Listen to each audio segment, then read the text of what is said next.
On this show and in my journalism generally, we rarely talk about politics through the prism of the two political parties. That's true for so many reasons, starting with the fact that the establishment wings of each party have so much more in common than they do differences, that anyone who sees the world through a primarily partisan lens is destined to wander very far astray very quickly from the dynamics and insights that truly matter. That's the cable news way of seeing the world, for a good reason. It's far more obfuscating than illuminating. The Democrat versus Republican theater is designed to hide and distract your attention away from the real power dynamics in Washington, where both parties are generally on board. But on last night's show, we decided to make an exception. That's because there is one difference between the parties right now worth acknowledging. Democrats, from their so-called right-wing and centrist to their so-called left-wing and everything in between, have become extremely adept at marching in lockstep, following the decrees of their party leaders, liberating themselves of any internal dissent, and uniting as one hive-minded herd of like-minded consensus. Most of this was due to the emergence of Trump. If you really believe that you're now in a historic battle to vanquish the new Hitler and his Nazi party, I suppose it makes a kind of sense that you would reject any attempts to argue amongst yourselves or defy orders from the army you imagine yourself part of. Though I also think it has much to do with the modern-day left-liberal mentality in the U.S. It has become an authoritarian movement in terms of what it believes and supports. A union of state and corporate power to censor the internet, a belief that the CIA, FBI, and Homeland Security are benevolent institutions, an eager to use American political power to interfere in multiple countries around the world based on the neocon fairy tale that the U.S. foreign policy community seeks to spread democracy and human rights and vanquish tyranny. And authoritarianism at its core disdains disorder and defiance, and venerates instead subservience to one's leaders. So although they love to think of themselves in the exact opposite vein, as sophisticates who are far too intelligent and intellectual and educated and individualistic to be led like some cult, that's exactly what they have become.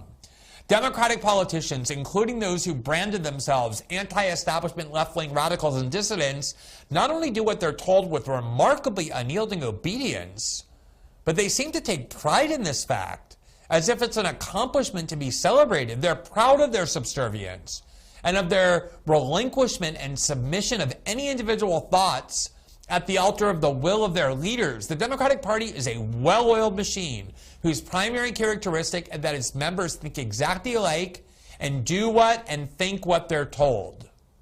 By contrast, as we're seeing today, yet again, Republicans and conservatives are constantly arguing with one another, debating and fighting over, sometimes bitterly, not ancillary ideological differences, but fundamental ones.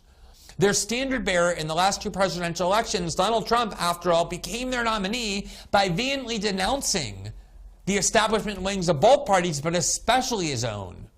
And he and his movement, at least in rhetoric and professed beliefs, became profoundly hostile to the long-standing orthodoxies of their party on both foreign and economic policy. When Trump vowed to drain the swamp, he didn't just mean Nancy Pelosi and Chuck Schumer, but he also meant Mitch McConnell, the hordes of neocons, long-running Republican foreign policy, the Bushes and the Cheneys, the U.S. security state itself.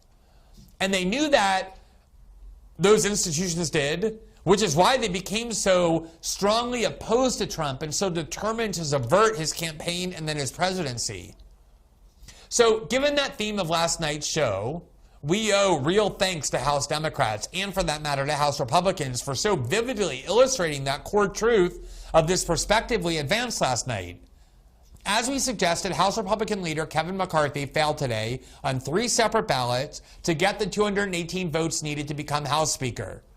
Between the 5 or 6 anti-establishment populists in his caucus who seem determined never to vote for him no matter what, led by Florida's Matt Gaetz, and a group of roughly 10 others who are still attempting to extract concessions in exchange for their support, you see the names of the holdouts on the screen, McCarthy's path to the speakership, though I'd rate it, I guess, is still likely, is genuinely imperiled and definitely far from certain. On the 3rd vote today, he only received 202 of the 218 votes needed, with the other 16 going to Ohio's Jim Jordan, who himself is supporting McCarthy.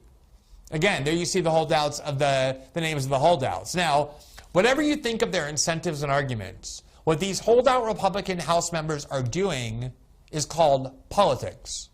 Politics is the art of determining what power and leverage you wield, and then using it to advance the policy agenda and your own personal positioning that you believe will produce positive outcomes. Rather than obediently falling into line and marching behind the decrees of party leaders, which strips you of all your power, these dissident Republican members, for better or worse, are instead following their own will and their own conscience, and in many cases, the clearly expressed wishes of their voters. Imagine that. Who want not another establishment crony like Kevin McCarthy in charge of the House, but more revolutionary, swamp-draining change. Now, other House Republicans who are clearly populist, such as Marjorie Taylor Greene, already became yes votes for McCarthy because, in her view, I think quite validly, no matter who the Republicans choose ultimately settle on as Speaker, won't really be that much different or better than McCarthy, including Jim Jordan.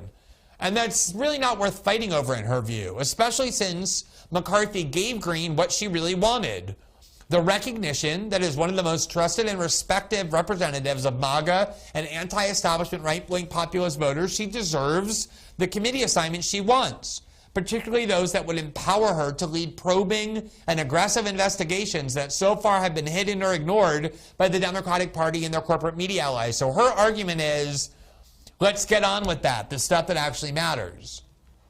So, though some end up in different places, most of these House Republicans are not obeying party dictates, but are doing the opposite, defying party leadership to stay true to the values their voters sent them to Washington to defend.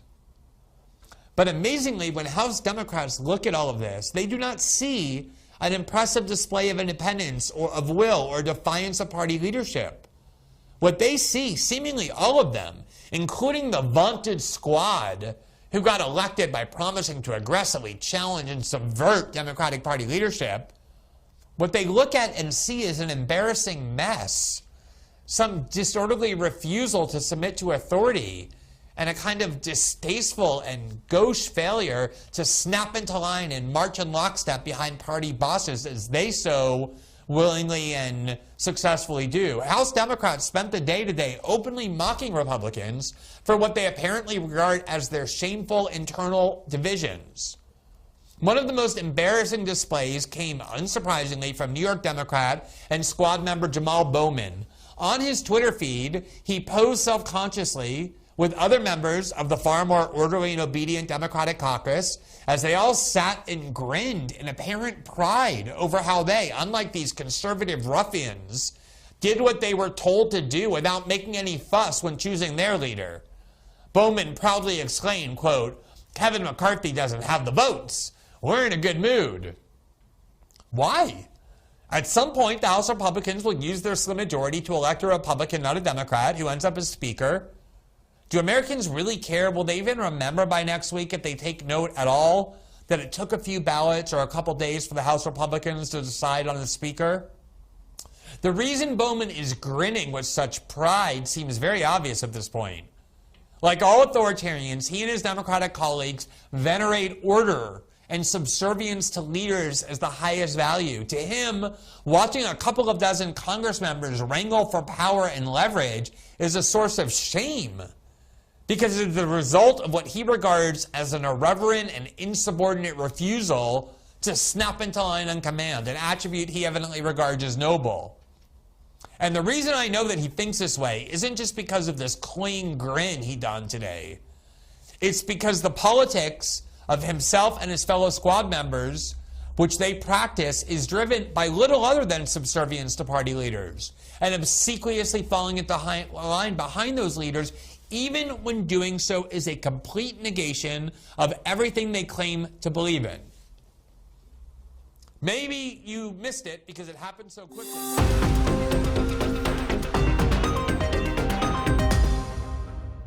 Thanks for watching this clip from System Update. Catch our full shows for free, live weekdays at 7 p.m. Eastern on Rumble, and join our locals community at greenwald.locals.com for all of my written journalism, exclusive after-show Q&As, and more.